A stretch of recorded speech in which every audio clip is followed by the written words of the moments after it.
Taylor Beck, and one of the most familiar things to me is tying my shoes. And I know this is a common task, however it can be time consuming. And what I mean by that is that it can be the difference between missing your bus, missing the game-winning shot, or blocking the game-winning shot, or even calling a timeout. So, tying your shoes basically comes to an end result. You get a knot and you want it to stay tied. However, it's not always perfect. Your shoes can come untied. So I'm going to show you how the most efficient way to tie your shoes. But to start, I'm going to show you two more common ways of tying your shoes that you're probably more familiar with. So, the first kind of knot is the loop, swoop, and pull. So what you want to do is you get both of your laces, you make a cross like that, and you get one lace and you go under and you come down, get your foundation. And now this is a very common one that I'm going to be using in each kind of tie for each knot. So next, you get your loop, hence loop, swoop, and pull. You swoop around, you pull it, you got your first tie right there. Now if you want to double knot it, you grab both ends, kind of like the bunny ears, which I'm going to show you in a bit. Voila. Now that was kind of a tedious task. So the next one I'm going to show you is the bunny ears method. The bunny ears, again, you grab both laces, you come across, get your foundation, come down, you grab one loop with both of your fingers, you kind of help with the right hand to your left hand to create another loop.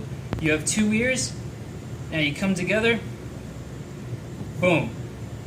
Bunny ears, that is how you tie your shoes. And now both of those ways are kind of tedious. There's maybe a little too many different steps. So, the most efficient way in tying your shoes is, again, you get your foundation. You cross both laces together, like that. Boom. And so now this is kind of the tricky part. It may take a little bit of practice, but in the end, you will become more efficient in tying your shoes.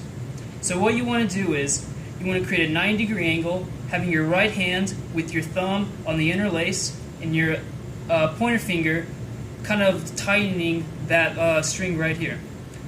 And now with your left hand, you want to do the same thing but in the opposite direction. So what I mean by that is you want to have, instead of your thumb on the inner lace, you want to have your pointer finger. And then you get your thumb, just like your opposite hand's pointer finger, to make that stretch. So now you have two different 90-degree angles. And so now we're going to do it all together and make the tie. So we go like this, we come across, wham, bam. There you go. And now let's say you want to do a double knot. You get the insides of both laces, you come together and you grab that inner loop, double knot. Now, that seemed like a little slow, kind of similar to the other ones, so I'm going to show you how fast they can actually be. Let me untie it again real quick. So we already have our foundation. So I'm going to create that 90-degree angle, create another 90-degree angle, come together like this with your left lace on top, one knot, two knots. Let's rock and roll. That's how you do it, and now I challenge you to find a more efficient way to tie your shoes. My name is Taylor Beck, and thank you very much.